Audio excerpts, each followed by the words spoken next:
Hey, what's going on, everybody? You are either listening to us or watching us live here on MLB Marathon. If you aren't watching us right now and you're listening to us after the fact, make sure you guys follow us at MLB Marathon on Twitter. So whenever we go live like this again, you will be able to see our beautiful faces. Fry seems to be in a blank void somewhere. Ryan seems to be in more of a nice little Still in quaint work clothes, kitchen man. slash kitchen slash living room, but yeah, we are here and we are here to talk. I guess first about umpiring or just baseball's shitty rules, because I guess both of those calls went by the rules, quote unquote. But yeah, I guess we'll talk about the one that happened first. Michael Conforto, local Mets legend, the last week or so, got a walk off hit by pitch the other day. Got hit in the elbow on a ball that was almost directly in the center of the strike zone. If you haven't seen the video, you might want to go back and look at it. The dude's wearing what I assume to be a 4-inch plastic pad on the end of his elbow, and this man's deepest lean in I've ever seen on a hit by pitch, which ends in a walk off, the most mediocre of which I think I've ever seen. Do you celebrate? Who celebrates? Is it the guy who comes home? Do you jump on Conforto? It, Do you it just was laugh at the Conforto. pitcher? Yeah, so okay, yeah, congratulations, buddy. Well, yeah. Yeah, but Congratulations for leaning in. yeah, but first of all, do we know that that's not something that could be reviewed, right? That's just an on the call or on the field call that can't be reviewed. Like obviously, Yeah. if a player says he was hit by a pitch, they can go back and review and see if he was, if they didn't call it, but they can't review whether or not he, chicken winged it into the strike zone, which, is kind of bullshit. But Fry, what do you think is the outcome here that in terms of what MLB should do going forward? Should they allow for a review on whether or not a guy got hit by a pitch that was in the strike zone, or does that venture into determining what's truly a ball and what's truly a strike, yada yada yada? Yeah, it's been an interesting go for umpires of late. I mean, to start, I think Joe West just got 500,000 for being bullied online. So that's always interesting. But with the review, I think they just gotta open it up. If there's a close play and either team wants to review it, stop with the restrictions. Just review it. Use it for good. The replay system's always had weird kinks, and I think there shouldn't necessarily be plays you can review or can't review, especially a play like this that's gonna win win a game, decide an outcome. I mean, that's the most reviewable, and for there to be some restriction for them not to be able to go back and take a look, I don't like that at all. And you know, we've seen the replay system in other sports work fine. In Major League Baseball, it seems to be a little different of a story. Yeah, I mean, when you start the introduction of replay, and this goes for, the NBA, the NFL. I'm not really sure or well versed on any how replay is utilized in the NHL. Um, but to think that you would, have the ability to go back and look at all these different specific violations or rule changes on the field, that it wouldn't extend to any play that you could possibly imagine, let alone a play that ends the game. We're also talking about a game in the first week of April. If this is a game on September 30th to decide the division or to have one team get on into the playoffs and another team not get into the playoffs, I think that raises a lot more red flags, and maybe there is some sort of review, even if it's not necessarily in the code that MLB umpires follow. But Ryan, you seem to be loving on that call. So what do you think the outcome should be? And do you think the MLB is going to really go ahead and try to expand what they can and can't review? Yeah, I might have been pleased about the call, but I'm a man of I like things being fair and equal, and that was probably not Equity. anything close to that. And no, you go back, you look at that replay, and Conforto really leaned into the strike zone there. There was clear interference, and I'm with you guys and with Fry with what he just said about easing some of the restrictions on some of this video replay, especially when the game is close like that in the ninth inning. The managers are trying to win on both sides, obviously, and a critical, crucial call such as that one is the make it or break it for either team, really. So I definitely think there needs to be kind of a ease of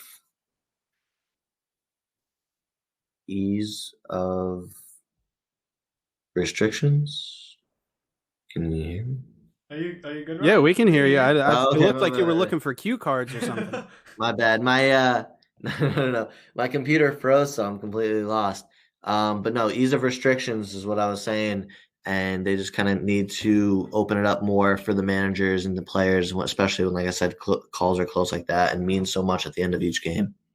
Yeah, and I mean, it wasn't more than a day or two, possibly a week, where from that call, umpires thought, we got that wrong. Yell at him all you want, yell at Joe West, yada, yada, yada. But the rest of us are doing fine. We would never do anything like that. And then Alex Boehm happens. So the Braves and the Phillies, and I'm so upset that Noah isn't here to try and somehow defend the call at home plate there. But if you don't know what we're talking about, it's the Alex Boehm slide at the end of the game into home plate. He is called safe initially. They go to replay it. And again, it was a close play. We will give the umpires and the the staff that reviewed it in New York the benefit of the doubt there. But from what anybody could possibly see, this was a completely botched call. There was no video that actually showed his foot touching home plate. But since the call was that he was safe and there wasn't, enough clear and convincing evidence to overturn, the call stayed the same. I believe the Braves played the rest of the game under protest. I'm not sure, even though, you're allowed to do that. It doesn't really mean anything or do anything in actual practice. But guys, do either of you possibly think from watching any of the videos there was a chance that Boehm was safe at home plate? No, I don't. I don't think it was. I don't think he was safe at all. I don't think it was even close. And I've seen a lot on Twitter and other social media platforms about this play. And here's a play that they can replay, and I think they got it wrong. And you have some circumstances where you can't review a play, and then you have ones where you can, and you still get it wrong. So it's a bad look all around. But I saw somebody mention a good point. Do you think outcomes like this, close plays, would be differently decided if, when they put that headset back on in New York, they don't know the on-field call? They kind of just give it from their perspective and how they see it versus knowing what the call was on the field and going based off that. Because a lot of plays we see, it's just too close to overturn, and they kind of just stick with the on-field call. Kind of felt like that's what they did here. Well, just yeah, with that though, I mean, whether or not they know the call on the field, I think shouldn't matter. The reason it does matter is because the rule states that you need clear and convincing evidence to overturn the call on the field. So, they do have to know it with the current rule that they have. But, I think the rule should be, like you're saying, it should be getting the call right, notwithstanding the call on the field. Now, if the league wants to track, the disparity between whether or not an umpire gets a call right and it's confirmed by the replay room in order to judge who should be, umpiring, say, an important playoff game or even an important regular season game, they should keep that for their records, because I know that Angel Hernandez has the worst track record with that. I think he got overturned maybe like 5 or 6 times in a postseason game a couple years ago. So I think, being able to track that is important, but the replay room should be the final arbiter of what happens. They should say, I don't care if you called him safe. I don't care if you called him out. I don't see any way he could be called safe in this video from any of the angles we have, especially because they also took, a pretty short amount of time to replay it compared to most common plays that they take what seems like 15 minutes to review. And then John Boy can go on the next day and just cut together the 3 video clips, time sequence them, and it shows that there is no possible way that man touched home plate. So I think it's just a bunch of BS. And I think the reason that call stood wasn't because of the inadequacies of the replay room.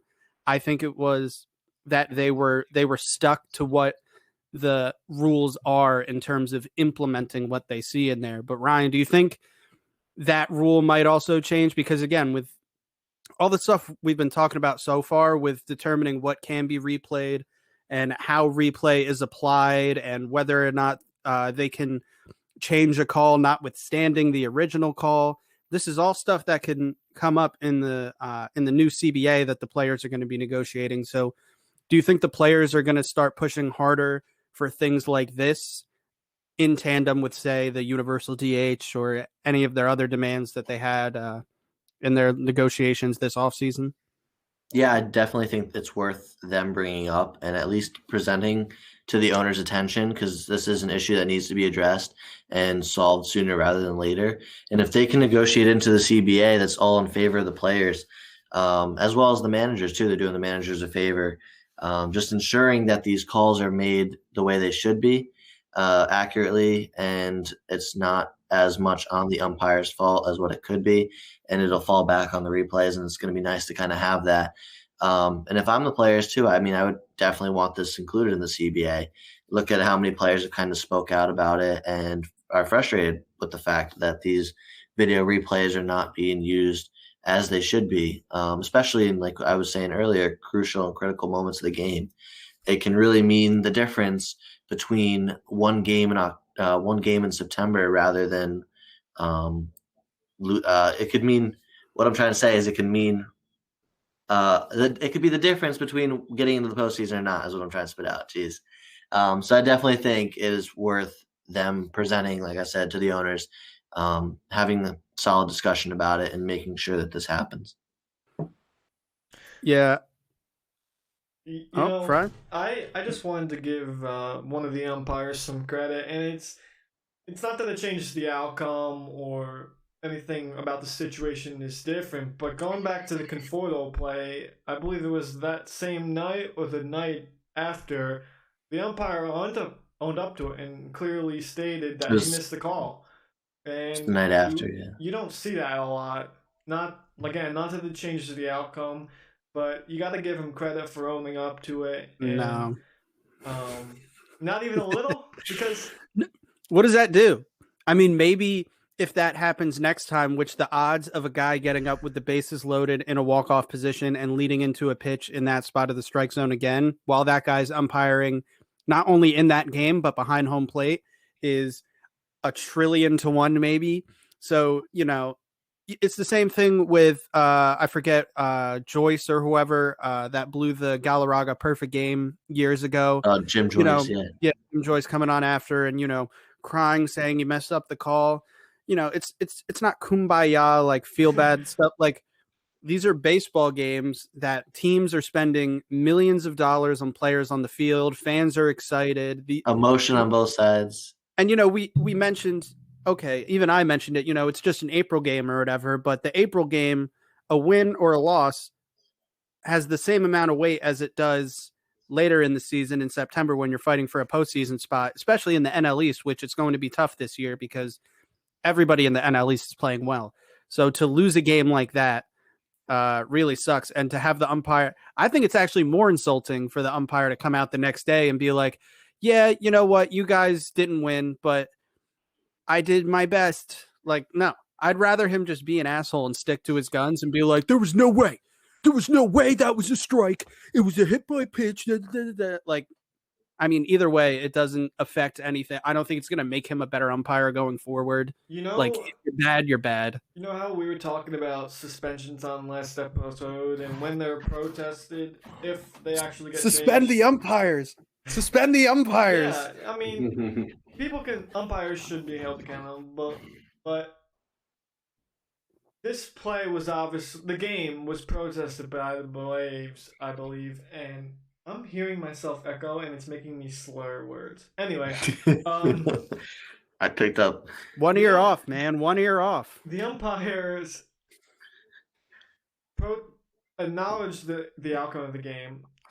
The Braves protested it. Do you think this game should have actually been suspended where it left off, or anything about the outcome should have changed? Well, I'm not exactly sure how the MLB handles their protests nowadays.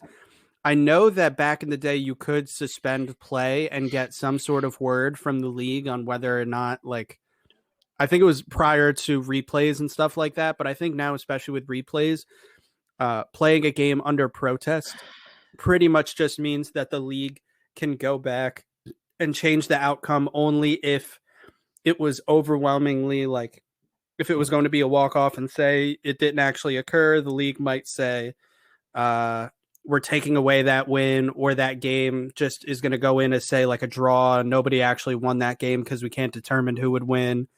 I don't know if they would, have the game reoccur from where the bad call happened, because also we're talking about him getting a strike. And I forget, were there 2 strikes on the count when he got hit by the pitch? Because if he strike 3.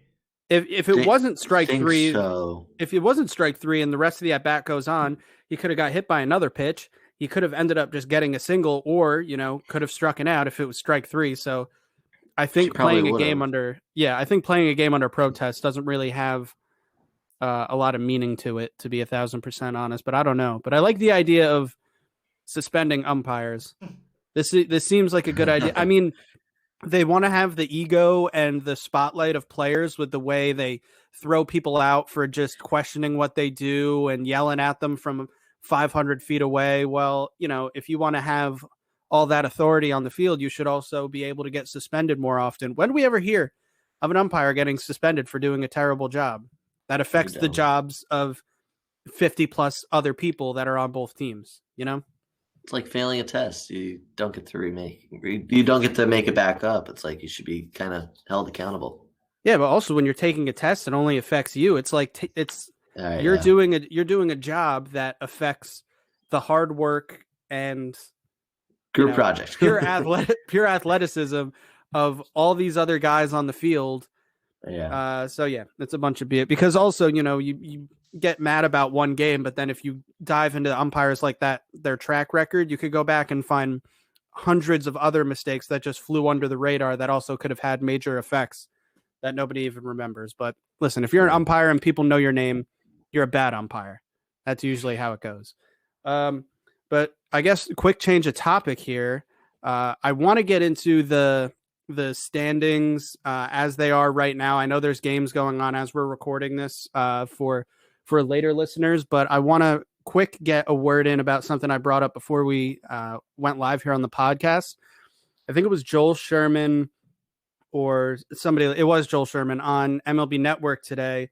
Was talking about an article he wrote where he said the Yankees should, but probably won't, consider trading Gleyber Torres to the Rockies for Trevor Story and then try to extend him. Now, I didn't read the article, but I'm assuming it stems from the fact that obviously Gleyber can swing the bat, but his defense is a little shaky. And if there's anything you could peg the Yankees for in the postseason for not winning a World Series, it's because when we make it to the World Series, or not to the World Series, the postseason, we play defense like shit, and our bullpen just decides to fall apart on us, and or our rotation. Over the years, we've tightened up the bullpen. The rotation is getting better, but the defense has always been shitty from everybody not named Aaron Judge. So with Gleyber Torres also being out of the lineup tonight, I don't know what Fry, you said something happened to his thumb. I don't know what the deal is there. Hopefully it's not one of those Yankee injuries where a paper cut turns into a torn ACL. But when I saw the thing on TV, I laughed when I saw it, but then I thought about it. I sat silently for like 3 minutes, and I thought, you know what? I would love to see Trevor Story manning the 6 hole at Yankee Stadium and getting re-signed before reaching free agency or after reaching free agency and becoming a Yankee for, a decade. That's a dude who hits home runs, steals bases, plays defense, and I love Gleyber, but if I had to pick between the two, Trevor Story is the guy. Do you guys think, and I'll start with Fry since this is a Yankee-sensitive topic here, do you think that this is something that the Yankees front office should consider? And if you do think it's something they consider, do you think it's something that could actually get done? And I don't know how I feel about this. I'm kind of twisted on this one because obviously we know the player Trevor Story is and what he could do in the short porch in the Bronx with pinstripes. It's just, it's awesome. But I think I got a soft spot for Glaber. And, obviously he struggled defensively at shortstop, being pushed over there with LeMahieu at second. I think you hold on to him because it hasn't been the tough plays that he can't make. It hasn't been, you know, it's been the routine plays for him. And I don't know what it is about the routine play, the normal ground ball and throw that he can't just get done. But it's rough. And today, they see Gio or Shello at shortstop. You have LeMay who can move to third. I think the infield has a lot of versatility, especially with LeMahieu being able to play third, first, and being able to move Torres around the infield. But I'm hesitant to trade for Story until you can lock him up. Like, lock him up as a free agent and then make a move like that. Because after seeing what the Mets went through with Lindor, if I was a Mets fan, and Ryan, I can ask you, I was a little nervous. I mean, talking about extensions with Lindor and it coming down to, the very last minute before opening day. Late night lasagna got that deal done. Yeah, how would the trade look if Lindor did become a free agent and the Mets lost out on him? So I fear that, and I think that's really the only thing that would make me hesitant with making a move like this. But, the Yankees aren't going to continue to have, poor fundamentals and allow, him to continue to botch routine ground balls. So if nothing gives and he can't seem to improve, I could see something like this happening. But again, I think Cashman would want to do it when he can guarantee himself a contract with Story. Yeah, but if we're talking guaranteeing a contract, so first of all, obviously Glaber needs more time to even reach the age of Trevor Story to determine whether or not he could be like as good as an offensive threat as Story. But right now, objectively speaking, Trevor Story is a better all-around baseball player than Glaber Torres. I'm talking right now. Glaber can turn 27, 28 and be one of the best shortstop / second baseman / third baseman, wherever they want to put him in the league. You can't tell, you can't project that kind of stuff. But I would think if Cashman was even semi-interested, he should do it right now or at some point in the summer without, that guarantee of a contract, because I think him playing in pinstripes after coming from Colorado, who I don't see Colorado obviously doing anything this season, let alone by the summer.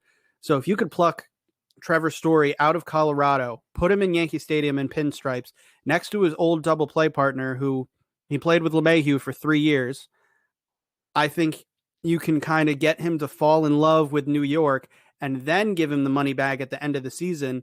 And that, I think, would entice him to come to New York or stay in New York better than if the Yankees just start, kind of sliding offers over the table come this offseason if they don't get him in pinstripes. Again, I think objectively this deal seems a little too far-fetched because they would also demand more than Glaber in this deal. And with other guys like Correa and Seager, who, kind of play at the same level as Story, also being free agents this offseason, it would be a risky move. I'm not putting them all in the same playing field, but I'm saying there's a cream of the crop here in terms of shortstop free agents that we haven't seen in quite some time. So, but I do think Trevor Story would be a good fit in New York.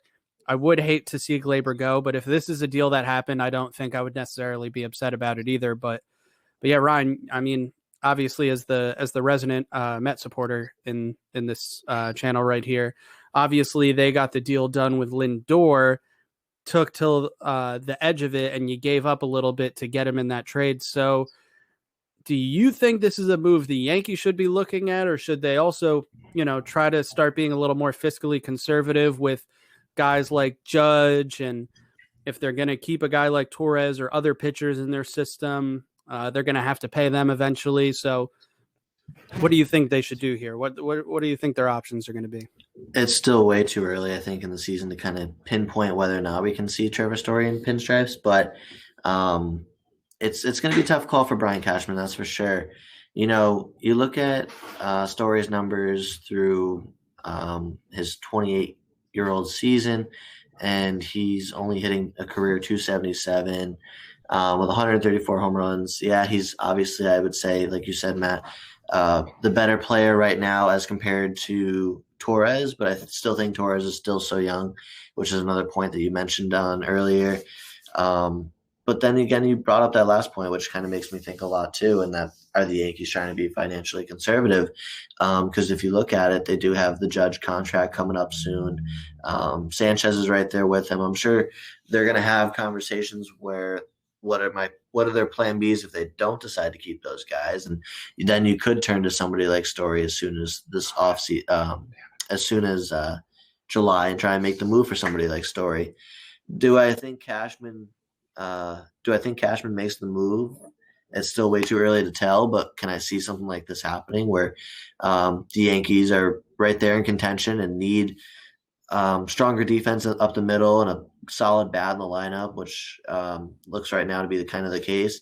Trevor Story is probably at top of the list right there for Brian Cashman, and I do think it is a very realistic possibility. But here again, like I said, it's still too soon. Who knows what the Yankees would have to try and give up in order to acquire Story? But you also said that Cashman would feel better about acquiring a guy whose contract he can kind of solidify. Trevor Story is, like you said, one of those guys who, yeah, he's playing there with LeMahieu and he's in pinstripes and whatnot, but every player is different, and he could just swing a completely different direction to just choose not to just stay with the Yankees, even if he was to get traded in July. And I think that kind of concerns Cashman because Cashman wants somebody who can be long term, right there alongside LeMahieu and Torres and Urshela in that core. So we'll see. It'll be interesting for sure to see what happens. I like Story. Do I see him in pinstripes? It's very possible. I can foresee it, but who knows what Colorado's asking price is going to be for him. I do think he gets traded, though. I can tell you that for sure, because I think Colorado would be silly not to trade him and get nothing in return. Yeah, he definitely is going to be moved. Again, I wouldn't mind him coming to the Yankees, and this is, this might just be Joel Sherman blowing wind, but I just wanted to at least get everybody's. I just wanted to get everybody's opinion on it. He seemed pretty adamant about it, but before we go here, before we get to the hot takes, I should say, I want to go kind of team by team and do just a real quick, not team by team, division by division, and just get the first place team in each division and try to figure out, whether or not this team has a chance of staying there long term. Now, the National League looks a little more reasonable than the American League, so we're going to start there in the AL East. Right now, our mortal enemies, the Boston Red Sox, off to a 7-3 start here on April 13th after defeating the Minnesota Twins 4-2 at Minnesota in some terrible weather, I must say. That game looked just awful to be at. But guys, at a 7-3 record so far, the run differential isn't crazy. They're at plus 17. That's the lowest for any of the teams that are leading their division right now. Actually the second lowest. So what do you guys think of this Boston Red Sox team? Obviously, we've said some nice things about them. Their lineup has always been good. It's just, pretty much been the pitching. Is it going to be there for them? And it has so far. But Fry, I guess I'll start with you. Do you think this Red Sox team, especially their rotation and bullpen, can keep up this type of winning long term in this 162 game stretch? I don't think it's sustainable. I will say they've won 7 straight. They've won a week worth of baseball. They've played well, and like you mentioned, it's been their offense. Bobby Dahlbeck, the young kid over there, Xander Bogaerts, Rafael Devers, J.D. Martinez is tearing the carve off the ball again. It's been fun to watch, and they've been not just winning, they've been blowing some teams out. Obviously, they played Baltimore, and that helps, but I think it's their pitching that, besides Martin Perez, who can either throw a jam or get lit up, and then obviously they have Nathan Eovaldi.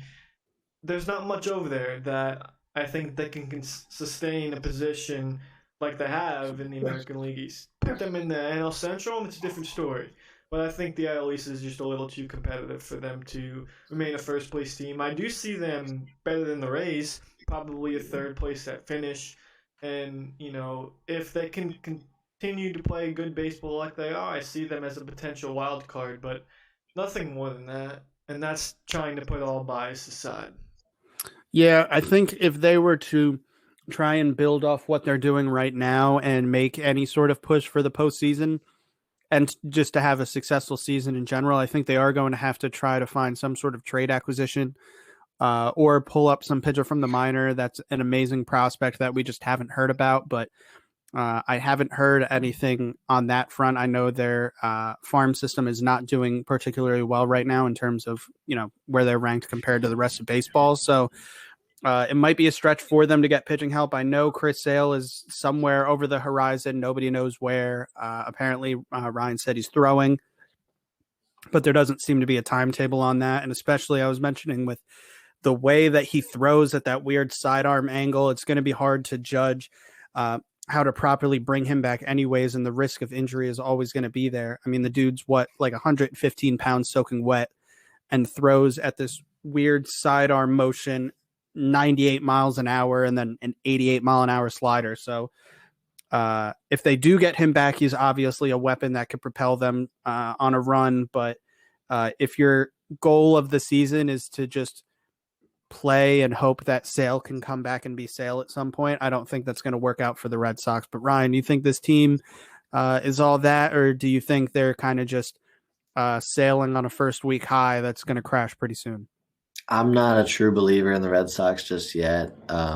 It's still way too early to kind of make that predicament, but like you said, you mentioned the strength of schedule, and they played Baltimore. They swept Baltimore. They swept Tampa Bay. Yeah, Tampa Bay is good, but Baltimore is not so much on the other hand. They're a young team, but JD Martinez has been hitting really well, as you were saying, Matt. That is true.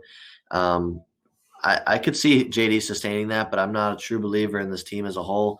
The pitching is a question mark, I think, throughout the division, in all fairness, to be honest with you.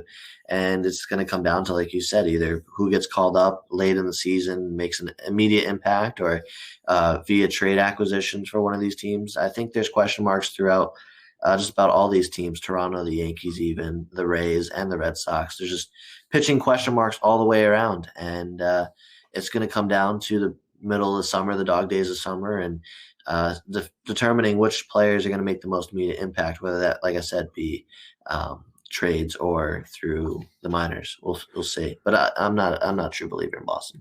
Yeah, I mean, it would be nice to see, because obviously if the Yankees and the Red Sox are both good, that makes the rivalry a little more relevant, and it's fun to see, especially now that the fans are back in to boo the Yankees at Fenway and vice versa at Yankee Stadium. But I don't really know what that's going to look like long term. But Red Sox fans are hoping for the best, as are the rest of the teams that are all in first place right now. And as we move down the food chain to the AL Central, we've got Cleveland currently leading the division, although all three teams at the top, that's Cleveland, Chicago, and Minnesota, all coming in with 5 wins right now, but Cleveland only losing 4 games is going to claim the top spot. Now, obviously, Cleveland is always going to pitch.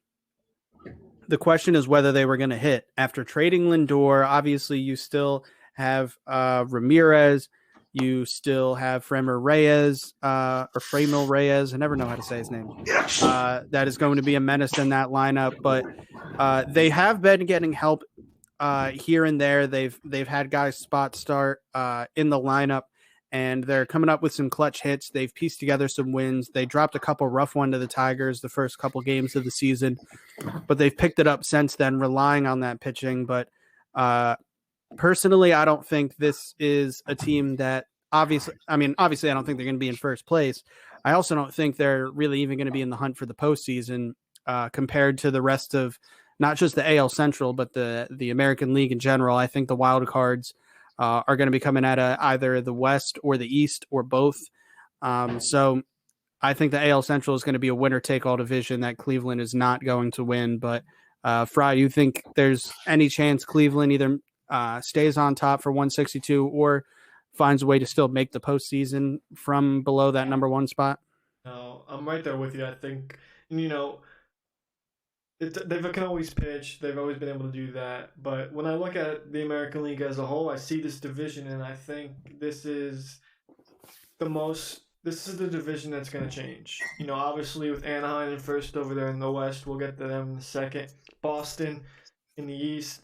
Cleveland is the one that's just odd. And, you know, you mentioned that they're going to be okay, but possibly a wild card team. I see this team as sellers come deadline. I think they have a horrible season, to be honest. I could even see the Royals finishing better than the Indians in some circumstances. So I don't think this is one that sustains for the full season. And I think they moved some pieces. Obviously, in the offseason, it was really drastic and very unlikely for them to move Jose Ramirez, but that was a possibility. And they have pieces over there that can really acquire some young talent and redirect what direction they want to go with this team as a franchise. So I'm not sure what they do over there. I know they're not winning the Central. There's too much talent there. And by the end of the year, I think they're sellers. Yeah, I agree. Ryan, you got any hope for Cleveland over here? I love Cleveland's pitching. I think their rotation is solid and they got a good foundation. I don't know if I see it sustaining the entire season.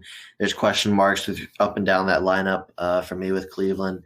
Yeah, they're off to a quick 5-game start or 5-win start where they're on top of the division. But like Matt was saying, there's just too many question marks and too many other better teams in there with Chicago. And I think Kansas City is really going to be sneaky good by the end of the year.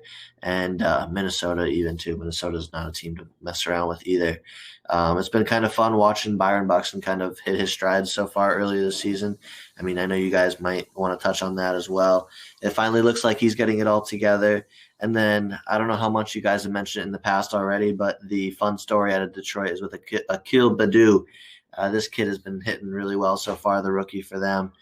He's been fun to watch. I still think the future is very bright in Detroit. It's not this year, obviously, but they're going to be a fun team to watch in years to come. But looking at the bigger picture, I definitely think Minnesota and Chicago are the big dogs in that division, with Kansas City kind of being a little bit of a wild card in there, and you never know what could happen.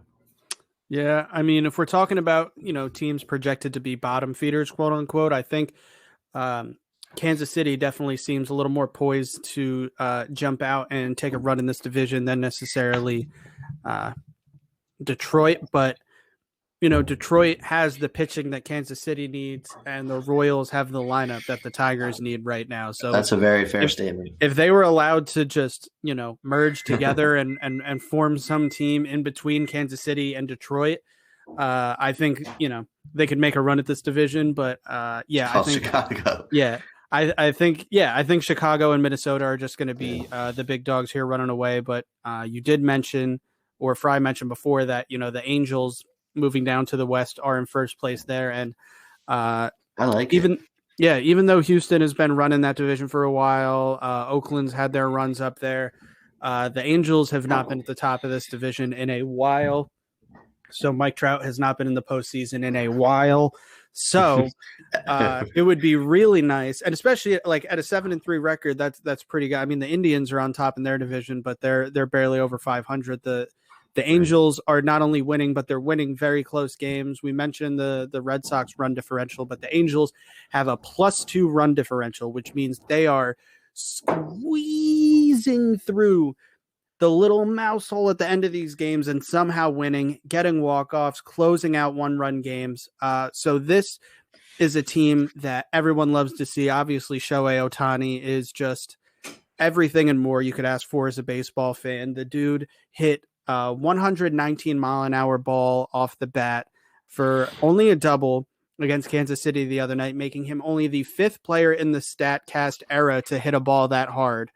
And he also can throw 102 miles an hour with like 6 pitches. So, that's all you need on one team. But hey, you also have Mike Trout, the greatest baseball player who ever lived, and is looking like he's poised for another MVP run, complemented by Rendon and the like. So is this the year the Angels finally piece it together and stay at the top of this division and name themselves AL West champions under Mike Trout for only the second time? Fry, I'll start with you. Man, I'd love to see it, and I think it's the year that it's very, very possible. Houston, they got out to a really good start, and I was interested to see how this Angels team would battle some adversity. Obviously it's still early, but getting behind, I think there's 2 or 3 games. How would they go out there and handle that? And they've just been playing good baseball. I mean, we talk about this team, and starting pitching has always been what we've talked about. And they've gotten really good start pitching. I mean, even Alex Cobb was out there throwing a 5 inning shutout the other day. He's looked well. Quintana's been off to a rough start, but they still got Ohtani doing it on both sides of the ball. Trout, Rendon. This is a very, very good team, and I'd like to see them sustain it. I'm a little weary of it, though. I hope that they continue to play good baseball, and I think Ohtani has to continue to do it on both sides of the ball. I have to let him do it. I think there was a debate in the group chat was yesterday. We were talking about Ohtani, and Noah brought up the idea of Ohtani just shutting it down on the mound. And so he was the idiot that tweeted that last night. Yes, and just shutting it down on the mound and doing it behind at the plate. Now, don't get me wrong, Ohtani's looked unbelievable at the plate. But when it's a team like the Angels that desperately need starting pitching, and Ohtani being the best pitcher in their rotation, you don't stop him from doing it both ways. If he was in a different division and you were with the team that had a rotation like the Padres and you just needed a good bat, I guess they're more lenient to do something like that. But the Angels need Ohtani on both sides of the ball for them to have a good year, and I think they can do it. But not even the fact that it's just the Angels rotation and they need an Ohtani in there.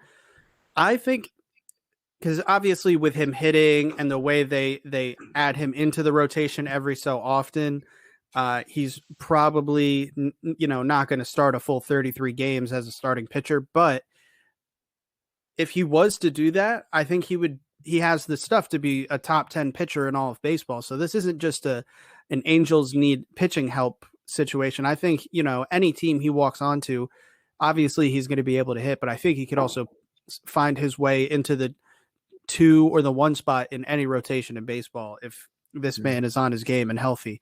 But Ryan, that's the other thing. Do you think the team is going to be able to stay like this, bubble wrap everybody and make sure that they could field this team for a majority of the season and stay in the top spot? Because I don't ever think it's a question of, do the Angels have it in them? Are the Angels going to be on the field? Yeah, that's the biggest question mark when you look at the Angels is how sustainable is the team really going to be?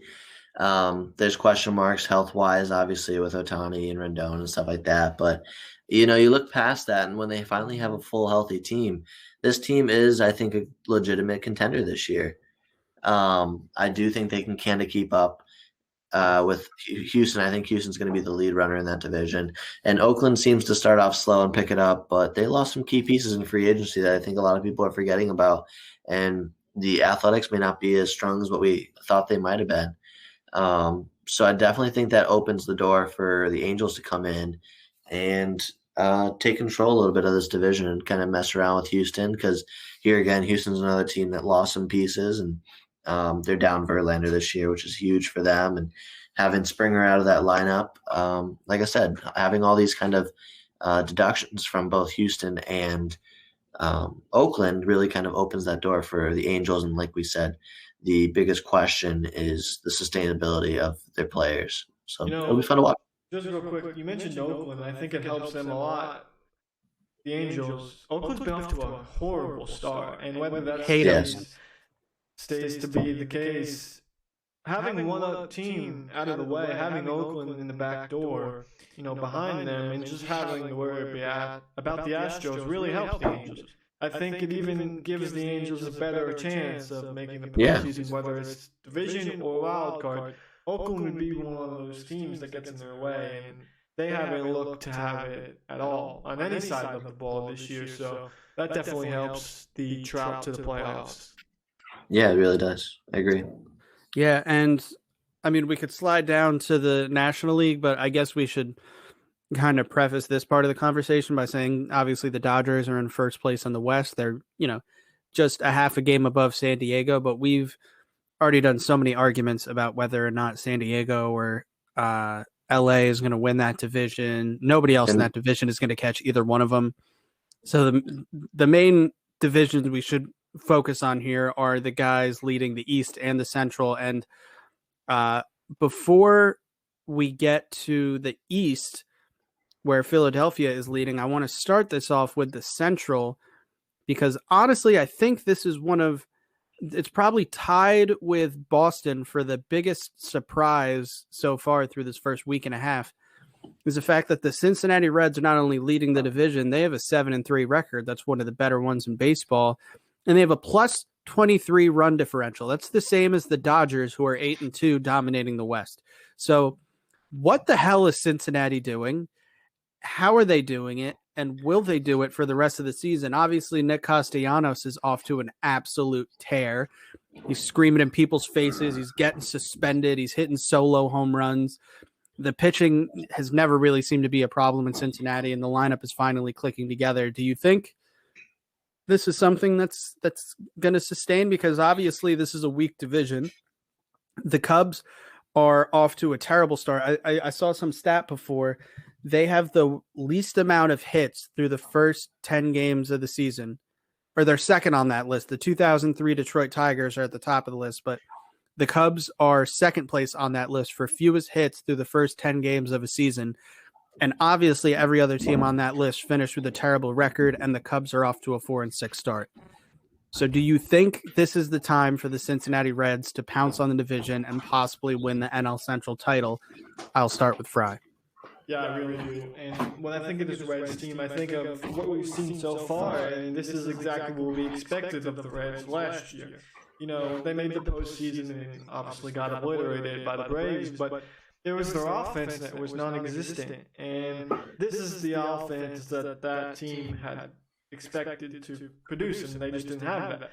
You know, they're pitching a 1-2 with Castillo and Sonny Gray. You could put that up against almost any team in the league. And Matt mentioned the struggling NL Central division. This division is going to be up in the air all season long. So with other teams battling their own issues, the Reds are going to continue to beat up on these teams in the division.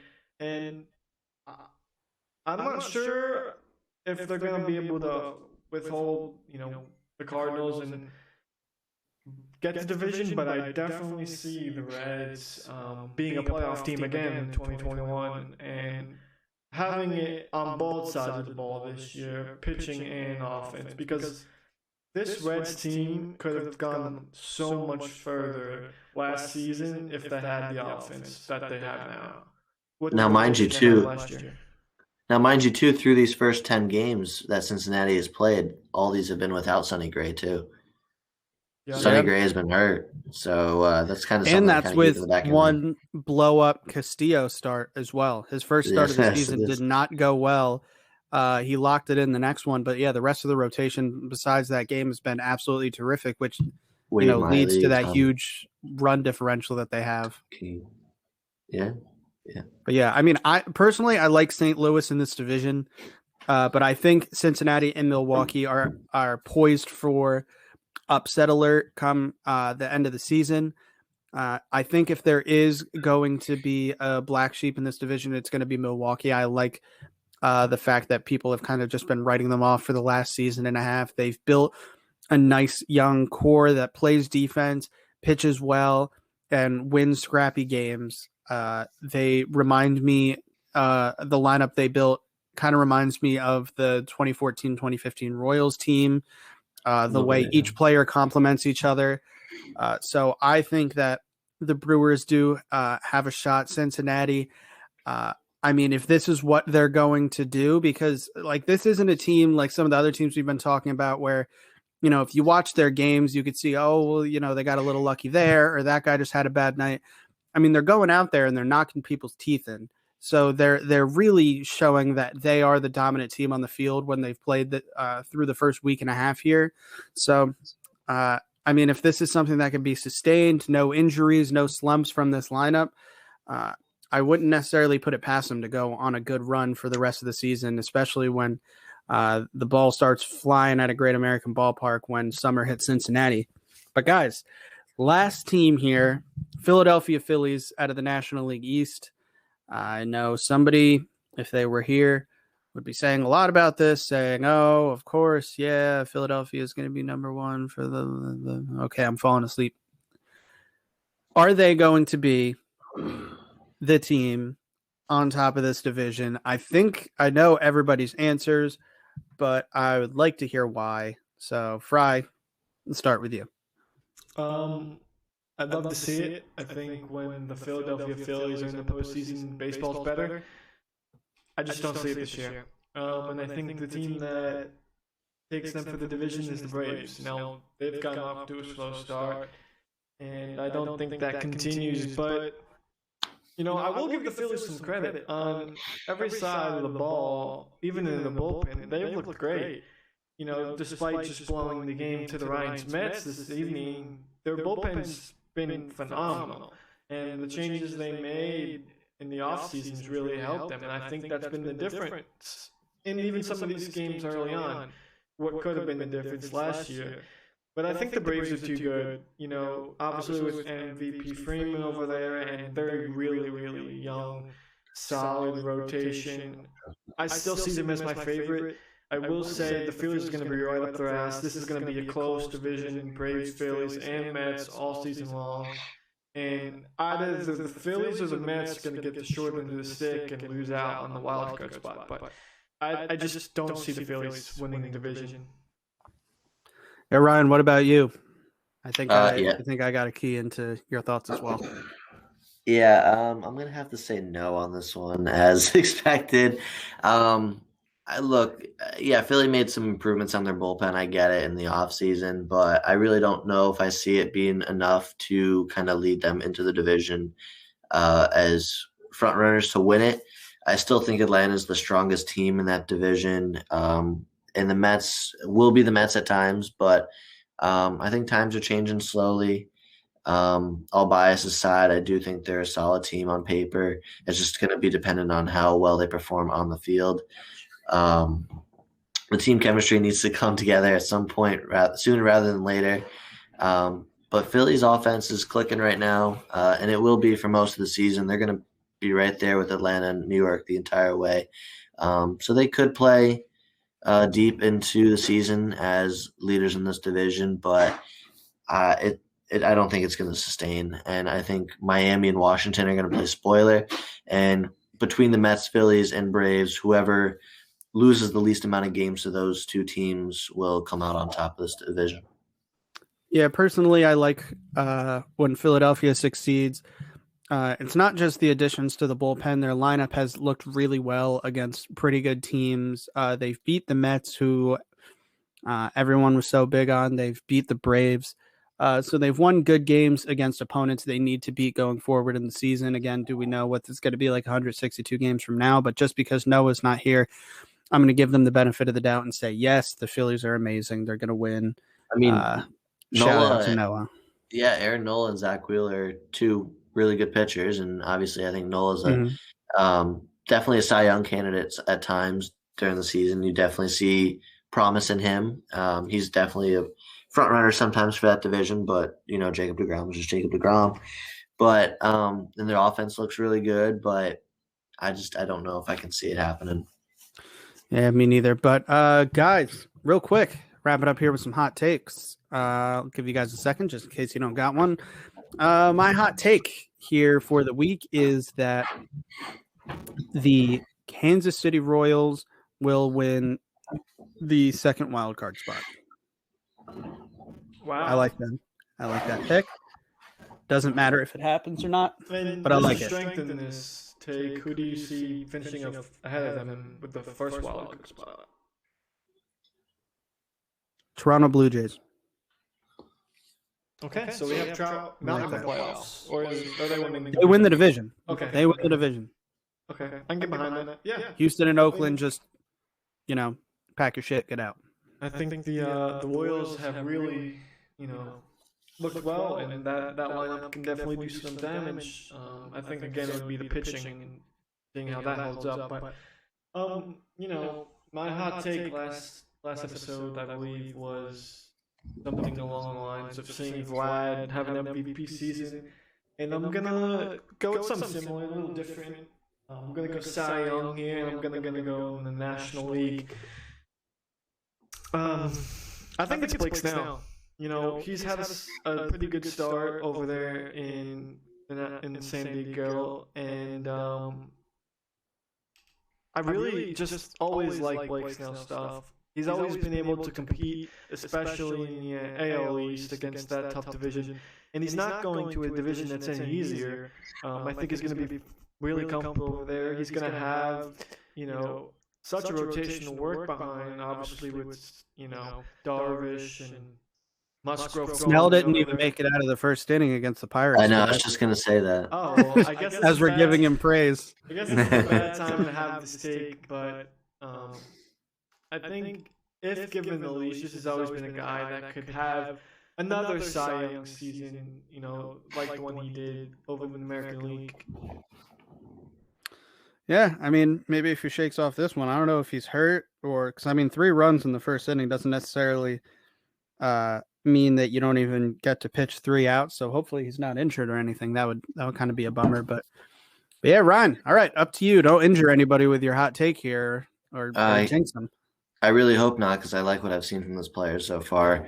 I didn't get to talk about the NL Central too much, but you'll see, I think, where my opinions lie.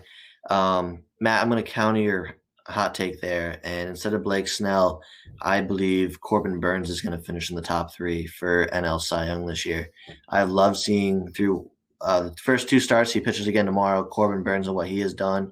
If nobody's paid attention either, he had a really good end of the season last year, pitched really well. This kid's still super young, not super young, but like relatively young. He peaked a little late, but he's still a legitimate factor, and he's going to lead that Milwaukee team the entire way. I think he's a true ace, and he's going to be fun to watch all season long, and could even give Jacob deGrom a run for his money. We'll see how that goes. High velo fastball and a solid cutter. That's the recipe for a nasty pitcher nowadays. And I'm a big Corbin Burns fan. I would love to see him succeed like that. But guys, we're at the end of it here. Thank you for listening / watching / giving us the time of day here at MLB Marathon. Follow us at MLB Marathon on Twitter, YouTube, anywhere you could find us. I think Instagram too. I don't know. I don't handle that stuff. But yeah, stay tuned till next time, and thank you for listening.